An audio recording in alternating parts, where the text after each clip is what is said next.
was proud of the work we did to better El Paso and proud to have been recognized by 2 different organizations as Freshman Legislator of the Year. I'm proud to have the endorsement of doctors, teachers, law enforcement, realtors, and many more. This community asked me 2 years ago to fight for them, and I'm ready to do it again. This community asked me to work with both sides, and I'm proud to have received the endorsement from some Republicans, including Mr. Don Henderson, former mayor of El Paso and a lifelong Republican.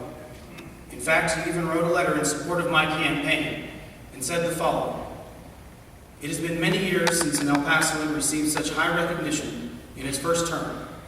Republicans and Democrats alike were impressed by his ability to learn quickly, act decisively, and work in a nonpartisan manner to benefit Texas and El Paso. This young, dynamic legislator from El Paso is recognized by many as a rising star in the state legislature."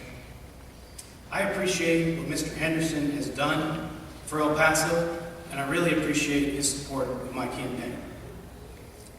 Tonight I'm going to close and I'm going to leave you with a message from a friend of mine who passed away earlier this year. Someone who helped me, he pushed me, and he challenged me to be the best that I could. And he worked tirelessly for the young people of El Paso. He always challenged young people in a simple way, by telling them to dare to care. So I leave you with that same challenge: dare to care. When we have some of the worst high school graduation rates in the entire nation, you have to care. When we are facing an enormous budget deficit and our community's priorities are on the chopping block, you have to care. I believe that we have accomplished many things in the last 2 years, but there is much left to do for El Paso. I ask you tonight to dare to care and to get out there and vote and to help keep moving our city forward. Thank you.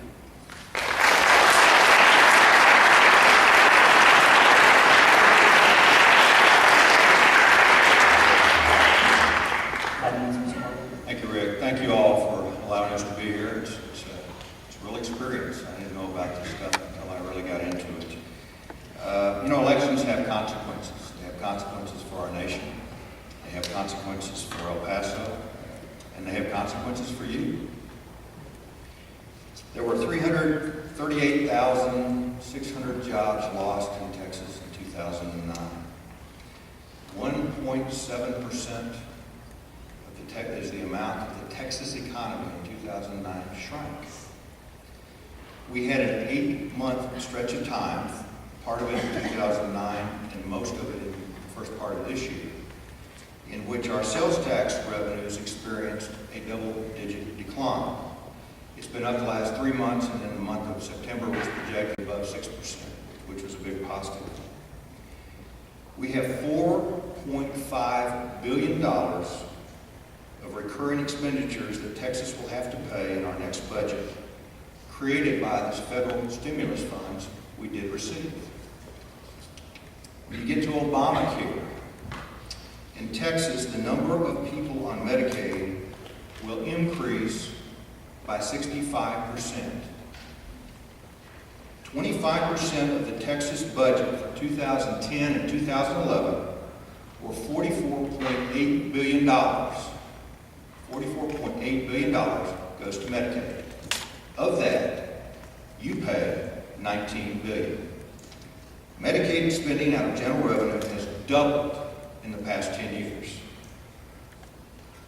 The Obama tax hikes, if we don't extend those tax hikes, I have a real concern on what it will do to consumer spending and corporate capital spending. Because, ladies and gentlemen, 46% of the Texas budget is sales tax revenue. 46%. We talk about that budget anywhere from 15 to 18 to more billion. I already told you about the problem with our property taxes, where 64% of our property taxes are residential. 64% of our property is residential.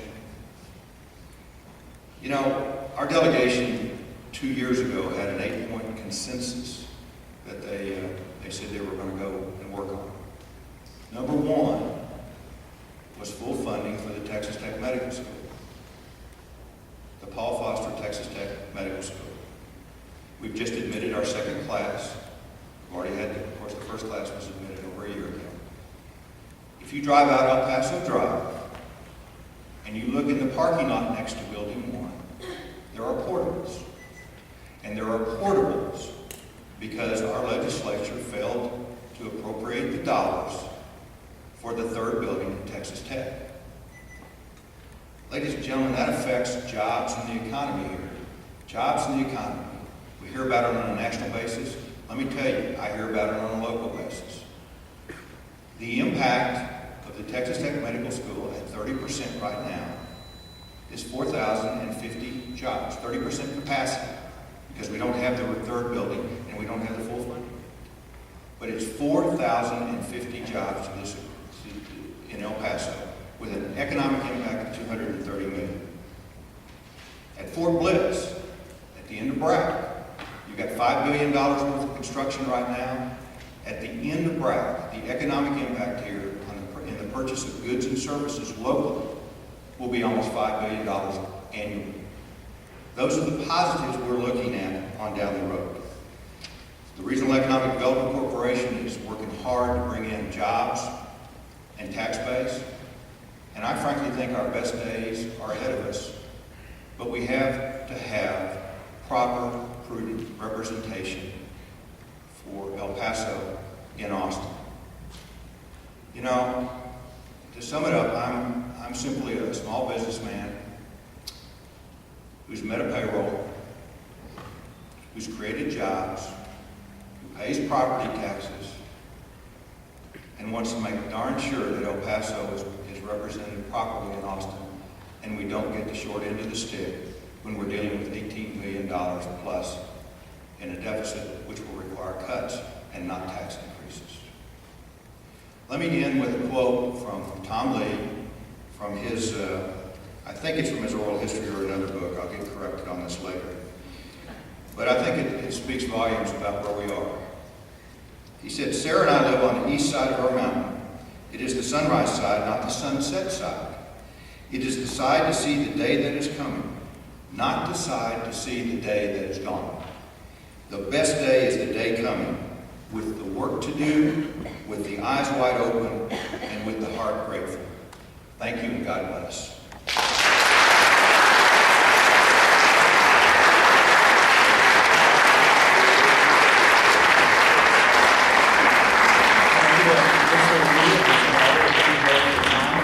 To our audience, we hope these answers have provided you with some insight into the views of the two candidates vying to represent District 78 in the Texas House.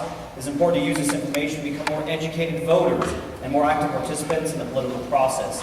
The efforts of these students to put together this youth-generated event is extremely valuable in fostering the growth of these students as voters, both now and in the future. It also sends a very important message that youth involvement can have a positive impact on the larger community of El Paso. Let's give these students a round of applause.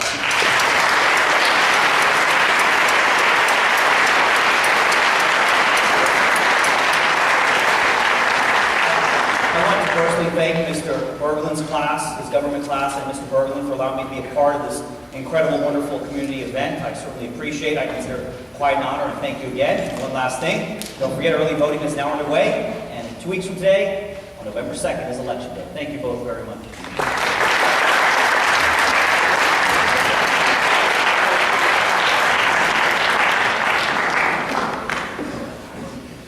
As we close this event, we as the AP Government class from Coronado would like to show our gratitude for all those who made it possible for this debate to happen. We would like to thank State Representative Joe Moody and Mr. DeMarco for participating in this event.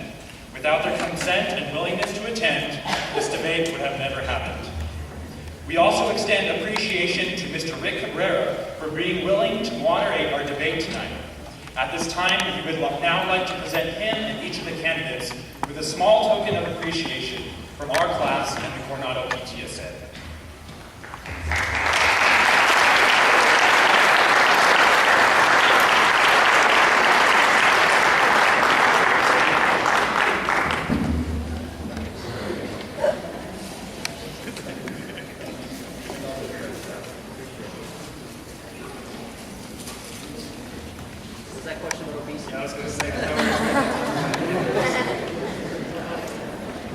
thank KBIA, our local news station, for supporting us in this event. Their commitment to the community and education has been and continues to be of great value. We also thank all the school personnel for helping us make this debate possible. Our special thanks goes to our principal, Ms. Morales, for allowing us to use the facilities here at Coronado High School, and our government teacher, Mr. Gary Bergland, for sparking the fire within each member of our class to get involved in our community. Their assistance has been invaluable.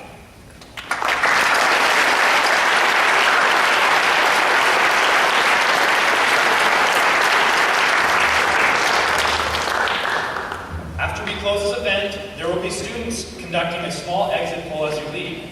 If you are approached by them, we encourage you to listen to their questions and share your thoughts about this debate and election. We again remind you that early voting is now underway and Election Day is November 2nd. We implore you to make your way to the voting booths and let your voice be heard. Don't forget to vote.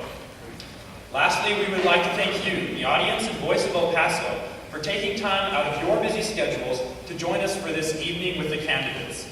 We appreciate the involvement you have in your community. Our purpose in holding this debate was to promote and expand our city's political knowledge to create a strong voter turnout in this and other upcoming elections. By being here tonight, you are helping us achieve our goal by showing that you care about what happens to this community. We would like you to remember that by voting, you are helping to make a difference. For when it comes to elections, every vote counts. Thank you.